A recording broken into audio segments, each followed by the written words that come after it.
Salam alaikum. Donc, on va démarrer notre deuxième séance. Donc, c'est la suite du dénombrement. Donc, premier suite, parce qu'on aura, c'est vrai qu'il y a deux suites, il faudra d'accord, premier suite. Donc, la fois passée, on avait parlé du dénombrement, les différents types de tirage, et pour chaque tirage, quels sont les éléments qui nous permettent de faire quoi, de pouvoir le définir. Donc, on fait un petit rappel. Donc, on avait parlé de quoi? On avait parlé de quoi? Des tirages qui se font successivement et des tirages qui se font simultanément. Maintenant, les tirages qui se font successivement, on a deux qu'on peut identifier.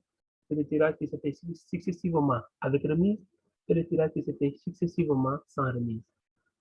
Maintenant, si le tirage se fait successivement sans remise, là, on dira qu'on est en présence d'un arrangement. D'accord? Maintenant, si le tirage se fait successivement avec remise, là, on dira qu'on est en présence d'une playlist. D'accord, c'est les deux situations. Dans une playlist aussi, qu'est-ce qu'on avait dit? On avait dit que là, la répétition était possible. Alors que dans un arrangement, la répétition est impossible. Parce que dans une playlist, on effectue un premier tirage, on remet l'élément tiré avant d'effectuer un deuxième tirage. Alors que dans un arrangement, un élément déjà tiré ne sera plus remis, donc on va l'écarter. Non seulement le nombre d'éléments va diminuer, mais aussi la répétition ne sera pas possible. Ensuite, la deuxième famille, c'est quoi? C'est les tirages qui se font de manière simultanée. Un tirage simultané. Donc, pour ce tirage, qu'est-ce qu'on a dit? C'est-à-dire que là, les éléments sont choisis en même temps. Et pour ce cas-là, on dira que là, on est en présence d'une P-combinaison. Et dans quoi? Dans une P-combinaison, la répétition est impossible. La répétition est impossible. C'est ça qu'on avait dit. Pour un P-arrangement, le nombre de tirages possibles se détermine de la sorte n à la puissance p. N, c'est le nombre d'éléments que nous avons, p, c'est le nombre d'éléments qu'on tire. Pour un P-arrangement, le nombre de tirages se détermine de la sorte ANP, toujours n nombre d'éléments que nous avons, p, le nombre d'éléments qu'on va choisir. Dans l'autre, pour une P-combinaison, c'est quoi? C'est CNP. C'est ce qu'on avait dit la fois passée. C'est là où on s'était arrêté. Maintenant, on continue. Aujourd'hui, on va aller plus loin.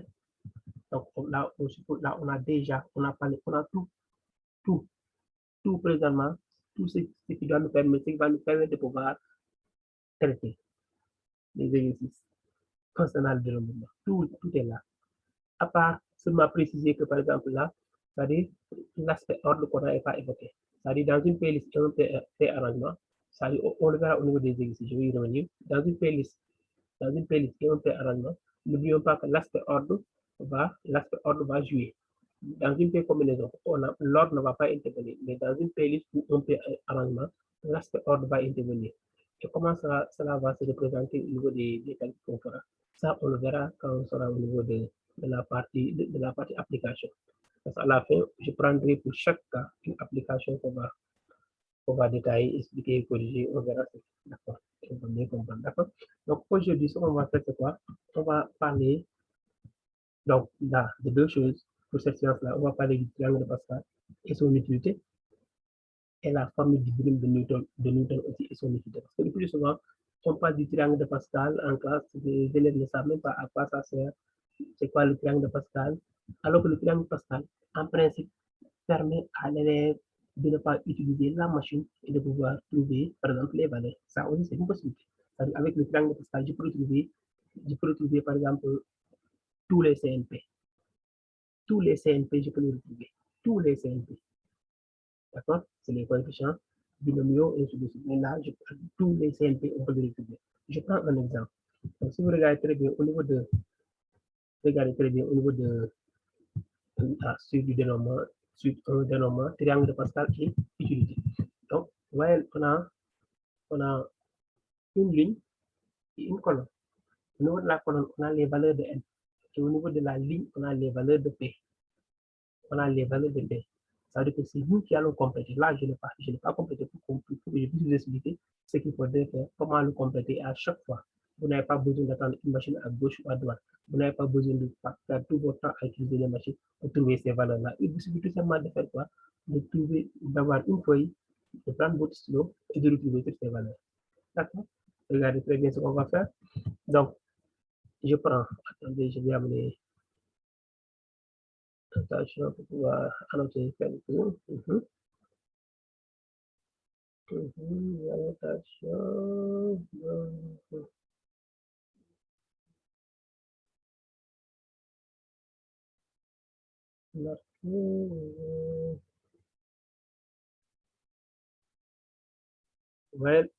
Voilà, ça c'est le N. Et ces valeurs sont là. Ces valeurs sont là. Les valeurs de N sont là. D'accord? Là, vous voyez ce qui se passe. Là, vous avez le P et ces valeurs sont là. D'accord? Donc, regardez, je vais noter ça. Ça dit, cette colonne-là, la colonne-là, regardez la colonne que je viens de. Là, je mets le C. C'est quel C? C'est le C0. 0. Là, vous avez le C00. Là, vous avez quoi? Parce que toujours, n'oubliez pas, je vous ai dit que c'est le N qui sera en bas. Et le P sera en haut. Maintenant, je viens là. Vous voyez là ce qui se passe. On a le C, C1, C1, 0. D'accord? Vous venez là, vous voyez ce qu'on a? On a quoi? On a C2, et là, c'est 0. D'accord? Vous venez là, vous avez quoi? Là, vous avez le C, C3, 0. D'accord? Ainsi de suite, C4, 0, C4, 0, C5, 0. Maintenant, qu'est-ce qu'on va retenir? Et c'est seulement ça qu'il faut retenir. La suite se fera d'une manière tellement simple. Regardez, pour les C, on a une propriété qui me dit, par exemple, cette propriété, je vais mettre ça là. Vous avez cette propriété, on vous dit Cn0. Cn0. Le Cn0, on vous dit que c'est égal à quoi? Le Cn0 égal à combien? Égal à 1. Le Cn0 est égal à 1. C'est facile, c'est fini, ça règle tout. Comme le Cn0 est égal à 1. Donc ça veut dire que C00 est égal à 1. C10 est égal à 1. C20 est égal à 1. C30 est égal à 1. C40 est égal à 1. Partout là, on va mettre des 1. Là, je mets 1. Là, c'est 1. Là, c'est 1. Là, c'est 1. Là, c'est 1. Et là, c'est 1. Vous voyez, partout, c'est 1. Et là, pour les autres, c'est tellement simple. Attention. Dans le cours aussi, je vous avais parlé d'une situation qu'il faudrait éviter. Le P ne doit pas être supérieur à N. Le P ne doit pas être supérieur à N. Par exemple, si on, regardez, si je mets là, je mets là, je mets là, là. Je vais mettre une croix pour que je vois. Voilà. Si je mets là, qu'est-ce qu'on a? C'est comme si on a le C01. C01 n'existe pas. Donc ça, on ne touche pas. Là, toute la suite là, toute cette suite là, là où je vais tracer, tout ça là, d'accord? Impossible. Ça, c'est impossible. On ne peut rien faire. Mettez là-bas, impossible. Ça, pour l'écrire, ça prend du temps. Ok, ok. Maintenant, pour les autres, qu'est-ce que je vais faire? Pour les autres, là, ça sera possible. Et là, regardez ce que je vais faire. Regardez très bien ce que je vais faire. Je commence d'abord. Là, c'est 1. Je remets encore, je remets le 1. Pourquoi je remets le 1? Parce que j'ai C1, 1. Pour les autres, vous calculez. Vous faites quoi? Ça, plus ça, et vous mettez là le résultat. Vous voyez, le résultat. Je dis 1, regardez, 1 plus 1 est égal à 2. Je le mets là. Je fais la somme au niveau de la ligne. Je mets le résultat au niveau de la colonne. D'accord? Même chose encore là, je dis 1 plus 2, je mets là le résultat. D'accord? 1 plus 2 est égal à quoi? 3. Je mets là le 3. Donc, vous avez tout simplement additionné. Donc là, vous avez quoi? 1 plus 3 aussi. Vous faites ça plus ça. Vous mettez là le résultat. Qu'est-ce qu'on va dire? 1 plus 3 est égal à combien? Est égal à 4. Si vous continuez, 1 plus 4 est égal à combien? Est égal à 5. Là, 5, mettez là le résultat. Et ainsi de suite, vous continuez. Même chose encore. C'est facile de compléter. Maintenant, là, c'est impossible. Impossible. Là où j'ai mis les croix, si vous regardez très bien, ça veut dire que c'est les cas où on a le quoi? Le P est supérieur à N. Impossible. Impossible. Maintenant, pour ce cas-là, vous voyez, c'est le cas où on n'a pas C2, je mets 1. Donc, ça veut dire qu'à chaque fois, la ligne se referme par quoi? Par 1. La ligne se referme par 1. Et à la fin, vous allez voir le triangle là qui va le triangle qui sera présent. Raison pour laquelle on l'appelle le triangle de le triangle de Pascal. Donc là, on a le triangle qui se forme. Donc là, vous avez 2 plus 1. Vous voyez la flèche, comment je l'ai représentée? Ça veut dire que vous faites la somme au niveau de la ligne, vous mettez le résultat qui est verticalement. Donc là, on a 2 plus 1 est égal à 3. Vous connaissez encore 3 plus 1, 3 plus 3, 3 plus 3, vous voyez quoi? Est égal à quoi? Est égal à 6. D'accord? Ensuite, vous connaissez encore 6 plus 4 est égal à quoi? 6 plus 4 est égal à 10. D'accord? C'est fini. Et c'est comme ça qu'il faudrait faire vous compléter tout. D'accord? Donc, à chaque fois, il faudrait savoir le cas qui sera, mais les cas qui ne sont pas possibles.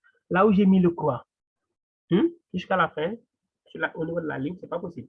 Donc, par exemple, au niveau de là aussi, partout où vous voyez la croix, dites-vous que c'est parce que là, c'est pas possible. D'accord? Là, le 3, ça veut dire qu'on a C3, c'est 1, ça commence par 1. Vous complétez. D'accord? Donc, je fais la même chose, je dis 3 plus 1 est égal à combien? 3 plus 1 est égal à 4. Je mets là mon 4. D'accord? 6 plus 4 est égal à combien? 6 plus 4 est égal à 10. Je mets là mon 10. D'accord? Là, est égal à 10. Ainsi de suite, ainsi de suite. Donc là, vous réglez votre problème. C'est pas compliqué. Ouais, c'est pas compliqué. D'accord? Donc, tellement simple. Tellement simple. Là, on a ça. Vous continuez, vous continuez. À chaque fois, vous regardez. Si on descend aussi au niveau de la ligne suivante, il y aura quelque part où la croix va débuter jusqu'à la fin, tout à fait à droite, ces éléments-là. Pour tous ces cas-là, ce ne sera pas possible.